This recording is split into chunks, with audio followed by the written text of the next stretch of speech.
FM ನ್ಯೂಸ್ಗೆ ಸ್ವಾಗತ. ನಾನು ಭಾರ್ಗವಿ. ಇದೀಗ ಬಂದ ಬ್ರೇಕಿಂಗ್ ನ್ಯೂಸ್. ಜಾತಿ ಗಣತಿ ವರದಿ ವಿಚಾರವಾಗಿ ವಿಜಯಪುರದಲ್ಲಿ ಸಚಿವ ಜಮೀರ್ ಅಹಮದ್ ಪ್ರತಿಕ್ರಿಯೆ ನೀಡಿದರು. ಸಿಎಂ ಕ್ಯಾಬಿನೆಟ್ನಲ್ಲಿ ಚರ್ಚೆ ಮಾಡಿ ತೀರ್ಮಾನ ಮಾಡುವುದಾಗಿ ತಿಳಿಸಿದರು. ನಾನು ಕ್ಯಾಬಿನೆಟ್ನಲ್ಲಿ ಇರ್ತೇನೆ, ಚರ್ಚೆ ಆಗುತ್ತೆ, ನೋಡೋಣ. ಕುಮಾರಸ್ವಾಮಿ ಕಾಲದಲ್ಲೇ ಜಾತಿ ಗಣತಿ ವರದಿ ಬರಬೇಕಾಗಿತ್ತು. ನಮ್ಮ ಕಾಂಗ್ರೆಸ್ ಪ್ರಣಾಳಿಕೆಯಲ್ಲಿ ಜಾತಿ ಗಣತಿ ವಿಚಾರವಿದೆ. ನಾನು ಸಹ ಜಾತಿ ಗಣತಿ ವರದಿ ಬರಬೇಕು ಎಂದಿದ್ದೇನೆ ಎಂದರು. ಕಾಂಗ್ರೆಸ್ ಜಮ್ಮು ಕಾಶ್ಮೀರದಲ್ಲಿ 55 ತೋರಿಸ್ತಾ ಇದೆ, ಇಂಡಿಯಾ ಅಲೈನ್ಸ್ಗೆ 55, ಹರಿಯಾಣದಲ್ಲಿ 39 ಬಾಕಿ ಇದೆ. ಇನ್ನು 12 ಗಂಟೆಗೆ ಇನ್ನು 12 ಗಂಟೆಗೆ ಬಾಕಿ ಇದೆ. ಇದಿದೆ ಈ ಬಾರಿ ಕಾಂಗ್ರೆಸ್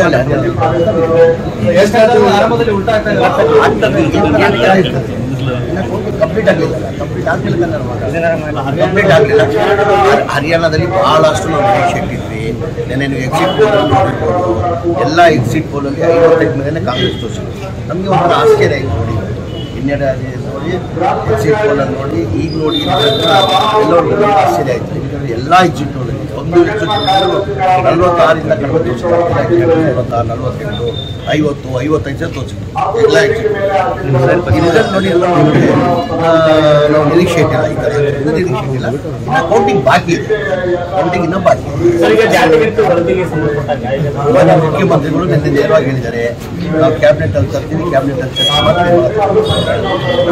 ನಾಳೆ ಕ್ಯಾಬಿನೆಟ್ ಅಲ್ಲಿ ತರ್ಕೊಂಡು ನಾನು ಗುರುವಾರ ಕ್ಯಾಬಿನೆಟ್ ತರ್ತೀನಿ ಅಂತ ಮನೆಯವರಿಗೆ ನಾನು ಹೇಳ್ತೀನಿ. ನಾನು ಚರ್ಚೆ ಆಗ್ತದೆ ಬರಬೇಕು. ಅದು ಭಾಳ ವರ್ಷದಿಂದ ಪೆಂಡಿಂಗ್ ಇದೆ, ಭಾಳ ವರ್ಷದಿಂದ 2013 2005 ಸರ್ವೆ ಆಗಿದೆ. 2013 ಕಂಪ್ಲೀಟ್ ಆಗಿದ್ದು, 2018 ಕಂಪ್ಲೀಟ್ ಆಗಿದ್ದು. ಸಿದ್ದರಾಮಯ್ಯ ಸರ್ಕಾರ ಹೋಯಿತು, ಸಮ್ಮಿಶ್ರ ಸರ್ಕಾರ, ಕುಮಾರಸ್ವಾಮಿ ಅವರು ಮುಖ್ಯಮಂತ್ರಿ, ಕುಮಾರಸ್ವಾಮಿ ಅವರು ಇದು ಮಾಡಿದ್ದಾರೆ. ಕುಮಾರಸ್ವಾಮಿ ಕಾಲದಲ್ಲೇ ಆಗಬೇಕಾಗಿತ್ತು, ಅದಾದಮೇಲೆ ಇವತ್ತು ನಾಳೆ ಕ್ಯಾಬಿನೆಟ್ ಅಂತ ತಂದು ನೋಡುವ. ಇದು ಪಕ್ಷ ಬೆನಿಫೈಟ್ ಅಲ್ಲಿ ನಮ್ಮ ನಾಯಕರಾದಂಥ ರಾಹುಲ್ ಗಾಂಧಿ, ಇದನ್ನು ಕಾಂಗ್ರೆಸ್ ಬೆನಿಫೈಟ್, ಕೇಂದ್ರ ಸರ್ಕಾರ ಬೆನಿಫೈಟ್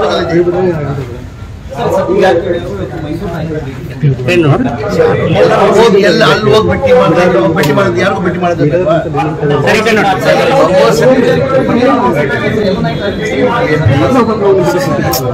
ಎಲ್ಲ ಹೋದ್ರೆ ಅದೇ ಒಂದು ಮಾಧ್ಯಮ ಸುದ್ದಿ ಮಾಡ್ತಾರೆ.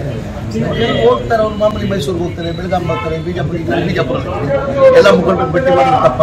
ನೆನ್ನೆ ನಾನು ಶಿವಲಿಂಗ ಪಟ್ಲ ಎಲ್ಲ ಸೇರಿದ್ದೆ, ಮಂತ್ರಿಗಳೆಲ್ಲ ಊಟಕ್ಕೆ ಸಿಗ್ತಾರೆ, ಎಲ್ಲ MLAಗಳು ಸಿಗುತ್ತೆ. ಅದಕ್ಕೊಂದು ಸುದ್ದಿ ಮಾಡೋಕ್ಕಾಗ್ತದೆ ಸರ್, ಕ್ಯಾಮ್ರಾ ನೋಡಿ. ಅದಕ್ಕೊಂದು ಸುದ್ದಿ ಮಾಡೋಕ್ಕಾಗ್ತದೆ. ನಿನ್ನೆ ನಾನು ರಾತ್ರಿ ಊಟ ಮಾಡ್ತಿದ್ದೆ, ನನಗೋಸ್ಕರ ಹಾವೇರಿ ಸ್ಟೋರಿ ಮಂತ್ರಿ ನಾನು ಬಂದಿದ್ದ ಕಾರಣಕ್ಕೆ ಬಿಜಾಪುರಿಗೆ ಮೊನ್ನೆ ಊಟ ಮಾಡಿದ್ವಿ. ಅಶೋಕ್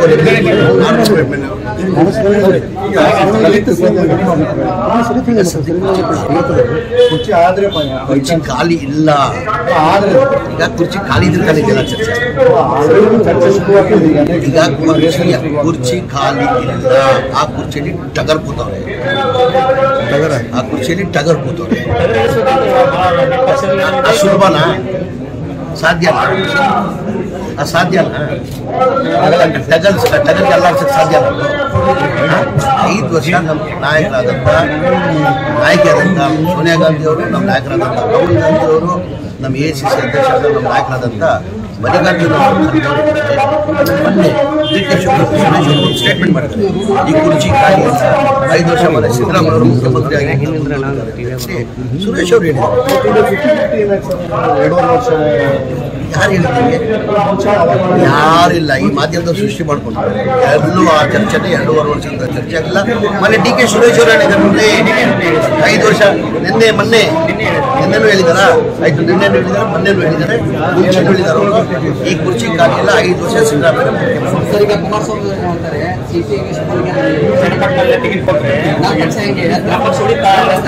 ಆ ಪಕ್ಷ ಎಲ್ಲಿದೆ ಚೆನ್ನಾಗಿ ಎಷ್ಟಂತ ಅಸೆಸ್ಮೆಂಟ್.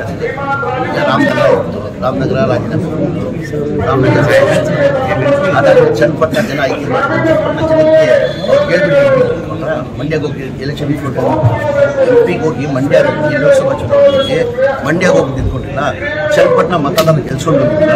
ಅವ್ರು ಒಂದು ಮಾತು ಕೇಳಿದ್ರ, ಈ ಥರ ನೀವು ನಾನು ಮಂಡ್ಯದಲ್ಲಿ ಹೋಗಿ MP ಕಂಟೆಸ್ಟ್ ಮಾಡ್ತಾ ಇದ್ದೀನಿ, ನಾನು ಪರ್ಮಿಷನ್ ಕೊಡಿ ಅಂತ ಪರ್ಮಿಷನ್ ಏನೇನಿಲ್ಲ. ಅವ್ರು ಮನ್ಸಕ್ಕೆ ಬಂದಾಗ ಮಾಡಿ ಜನನು ಎಷ್ಟಂತ ಸಹಿಸ್ತಾರೆ, ಜನನು ಎಷ್ಟಂತ ಸಹಿಸ್ತಾರೆ. ಚನ್ನಪಟ್ಟಣದಲ್ಲಿ ಕುಮಾರಸ್ವಾಮಿಗೆ ಪಕ್ಕ ಪಾಠ ಚನ್ನಪಟ್ಟಣ ಮತದಾರ ಚುನಾವಣೆ ಯಾವಾಗ ಚುನಾವಣೆ ಇದೆ? ಯಾವ ಚುನಾವಣೆ? ಚುನಾವಣೆ ಇಲ್ಲ.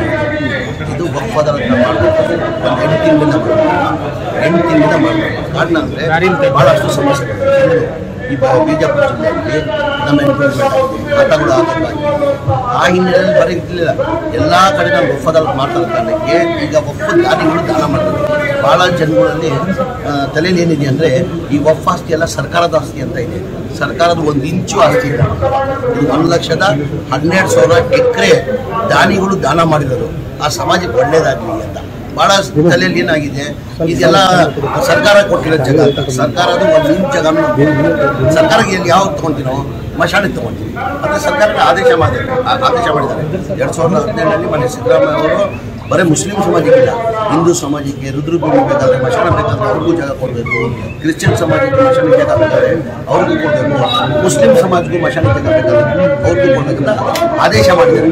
ಅದು ಬಿಟ್ಟು ನಾವು ಯಾವುದಿಲ್ಲ. ಅದೇ ಮುತವಲ್ಲಿಗಳನ್ನು ನೇಮಕ ಮಾಡುವ ವಿಚಾರದಲ್ಲಿ ರಾಜಕೀಯ ಆಗಿದೆ, ಸಂಘ ಸಂಸ್ಥೆಗಳನ್ನು ಹಂಗೆ ಮಾಡಕ್ ಬರಲ್ಲ.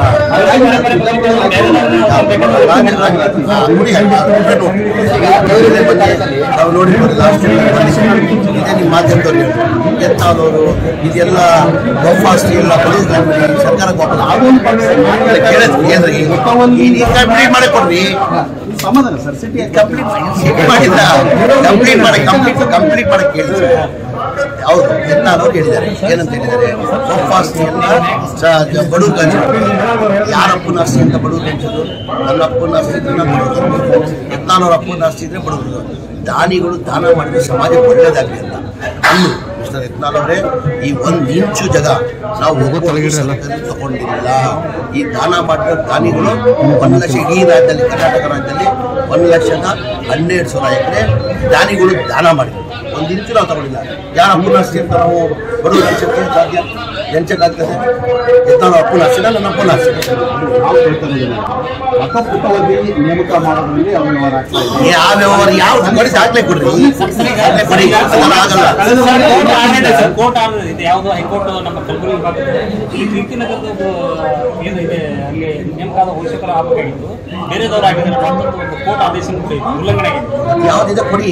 ನಾವು ಬಂದ ಮೇಲೆ ಯಾವ್ದನ್ನ ಆಗಿದೆ 50ರಿಂದ 60 ಮುತವಲ್ಲಿ ಬಿಜಾಪುರದಲ್ಲಿ ಈಗ 200 ಮಂದಿ ಮಾಡಿದ್ದಾರೆ. 200 ಇಲ್ಲ, 87 ಇದ್ದಿದ್ದು 100 ಚಿಲ್ಲರೆ ಮಾಡಿದ್ವಿ, ಜಾಸ್ತಿ ಮಾಡಿದ್ವಿ. ಬಹಳಷ್ಟು ಕಡೆ ಮುತ್ತಳಿಗಳು ಇರಲಿಲ್ಲ.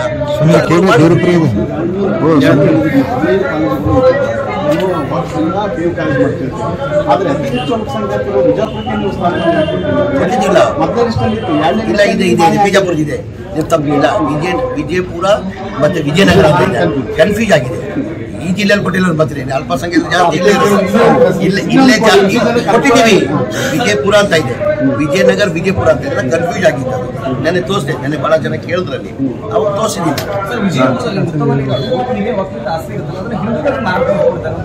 ಸರ್ಕಾರದಿಂದ ಏನು ಕೊಟ್ಟಿದ್ದಾರೆ ಈ ವಿಧಾನಸಭೆಯಲ್ಲಿ ಕೇಳಿದಾಗ ಯತ್ನಾಳ್ ಕೇಳಿದಾಗ ಮಾರಾಟ ಮಾಡ್ಕೊಂಡಿದ್ದಾರೆ. ಬಹಳಷ್ಟು ಏನು ಹೇಳಿದೆ ನಾನು, 1,12,000 ಎಕರೆ ಟೋಟಲ್ ದಾನ ಅದರಲ್ಲಿ ನಮ್ಮ ಕೈಲಿ ಕೊಟ್ಟಿರೋದು ಬರೀ 23,000 ಎಕರೆ ನಮ್ಮ ಕೈಲಿ, 84,000 ಎನ್ಕ್ರೋಚ್ಮೆಂಟ್.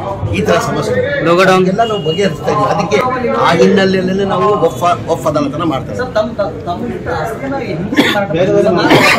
ಮಾಡಕ್ ಬರಲ್ಲ, ಮಾಡಿಲ್ಲ. ಆ ಥರ ಬಹಳಷ್ಟು ಕೋರ್ಟ್ ಕೇಸ್ ಇದೆ, ಎನ್ಕ್ರೋಚ್ಮೆಂಟ್ ಆಗಿದೆ, ಮಾಡಕ್ ಬರಲ್ಲ ಯಾರಿಗೂ. ವಕ್ಫ್ ಸುಪ್ರೀಂ ಕೋರ್ಟ್ ಆದೇಶ ಇದೆ.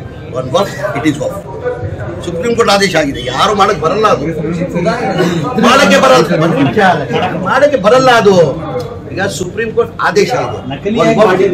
ನಕಲಿಯಾಗಿ ಮಾಡಿದ್ರೆ ಕೋರ್ಟಲ್ಲಿ ಕೇಸ್ ನೋಡ್ತಾರೆ. ಆ ಥರ ನಕಲಿಯಾಗಿ ಮಾಡಿರ್ಬೋದು, ಲೀಗಲ್ ಆಗಿ ಮಾಡಕ್ ಸಾಧ್ಯ ಇಲ್ಲ. ಒನ್ ವಕ್ಫ್ ಇಟ್ ಈಸ್ ವಕ್ಫ್ ಅಂತ ಸುಪ್ರೀಂ ಕೋರ್ಟ್ ಆದೇಶ ಆಗಿದೆ.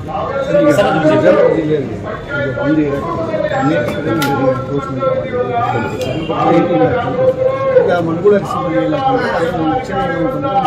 ದಲಿತ ಸಮುದಾಯದಿಂದ ಆ ಭವನ ಈಗ ಇನ್ವೆಸ್ಟ್ ಮಾಡಬೇಕು ವಕಫ್ ಆಸ್ತಿ ಸ್ಟೇಕ್ ಹಾಗೆ ದಲಿತರಿಗೆ ಅಲ್ಲಿಗೆ ಏನಾಗಿತ್ತು ಮುಂಚೆಯಿಂದ ಕೂಡ ಇತ್ತು, ಇಲ್ಲಿವರೆಗೂ ಅಬ್ಜೆಕ್ಷನ್ ಇರಲಿಲ್ಲ, ಈಗ ಅಬ್ಜೆಕ್ಷನ್ ಮಾಡಿ ಈಗ ಮುಂಚೆ ಅದು ಇರಲಿಲ್ಲ, ಈಗ ಅಬ್ಜೆಕ್ಷನ್ ಮಾಡ್ತಾ ಇದ್ದಾರೆ ಅಂತ ಈಗ ಬಹಳಷ್ಟು ಕಡೆ ಏನಾಗಿದೆ ಸರ್ಕಾರಿ ಜಾಗದಲ್ಲಿ ನಮ್ಮ ಜಾಗದಲ್ಲಿ ಮನೆಗಳು ಕಟ್ಟಿಬಿಟ್ಟಿದ್ದಾರೆ. ಗುಲ್ಬರ್ಗಾದಲ್ಲೂ ಬಹಳಷ್ಟು ಅರ್ಜಿ ಒಬ್ಬ ಜಾಗದಲ್ಲಿ 5-6 ಕಡೆ ಏನು ಮಾಡ್ತಿದ್ದಾರೆ ಮನೆಗಳು ಕಟ್ಟಿಬಿಟ್ಟಿದ್ದಾರೆ. ಅವ್ರಿಗೆ ಆಚೆ ಹಾಕೋಕ್ಕಾಗಲ್ಲ. ಈಗ ಸರ್ಕಾರದಿಂದಲೇ ನಾವೇ ಆ್ಯಕ್ಚುಲಿ ಏನಾಗಿದೆ ನಾವು ಕೊಡೋಕ್ಕೆ ಬರೋಲ್ಲ, ಲೀಗಲ್ ಆಗಿ ನಾವು ಕೊಡೋಕ್ಕೆ ಬರೋಲ್ಲ, ಒಬ್ಬ ಆಸ್ತಿ ಅಂತ ಕೊಡೋಕ್ಕೆ ಬರೋಲ್ಲ, ಅಪಾಯಿಂಟ್ಮೆಂಟ್ ಆಗಿದೆ. ಹಾಗಾಗಿ ನಾನೇನು ಮಾಡ್ತಿದ್ದೀನಿ, ಆ ಥರದ್ದೆಲ್ಲ ತೆಗೆದು ಈ ಥರ ನೀವು ಹೇಳಿದ್ರಿ ಯಾವುದೋ ಭವನ ಗೊತ್ತಿಲ್ಲ ದಲಿತರ ಭವನ ಕಟ್ಟಿ ಆ ಭವನ ತೆಗೆದು ಸಾಧ್ಯನಾ ಅದು? ಹಾಗಾಗಿ ಇಲ್ಲ ಸಾಧ್ಯನಾ ಅದು? ಹಾಗಾಗಿ ಅವ್ರಿಗೆಲ್ಲ ನಾವು ಆಲ್ಟರ್ನೇಟ್ ತಗೊಳ್ಳೋಂತ ನಮ್ಗೆ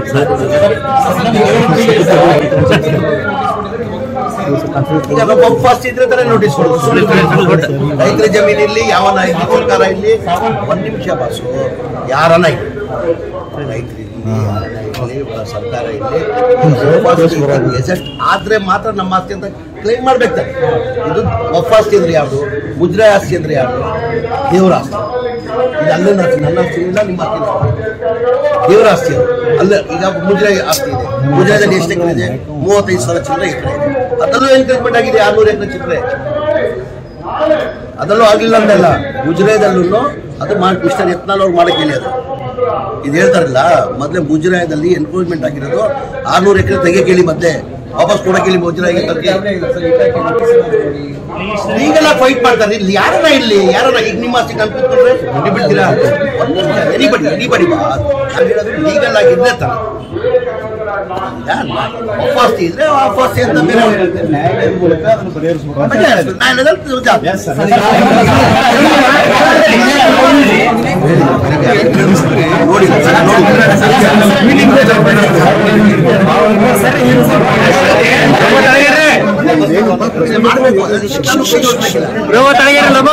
ಈ ತರನೇ ಅದಾಲತ್ ಅಂತ ಮಾಡಿ ಈಗ ನಾವು ಒಫ್ ಅದಾಲತ್ ಅಂತ ಮಾಡಿದ್ದೀವಿ. ಈಗ ಮುಜರಾಯಿ ಮಂತ್ರಿಗೆ ನಾನು ಮಂತ್ರಿ ಮಾಡ್ಕೊತೀನಿ, ರಾಮಲಿಂಗ ರೆಡ್ಡಿ ಅವ್ರನ್ನು ಮಂತ್ರಿ ಮಾಡ್ಕೊಂಡು ಹೇಳ್ತೀನಿ ಮಂತ್ರಿ ಅವ್ರನ್ನ, ನೀವು ಒಂದು ಮುಜರಾಯಿ ಅದಾಲತ್ ಅಂತ ಒಂದು ಮಾಡಿ ಎನ್ಕ್ವೈರ್ಮೆಂಟ್ ಆಗಿ ವಾಪಸ್ ಹಜರತ್ ಖಾನ್ ಬಾಬಾ ತಂತ್ರ ಮಂತ್ರದ ಪ್ರಸಿದ್ಧಿ ಪಡೆದ ಮಹಾಗುರುಗಳು.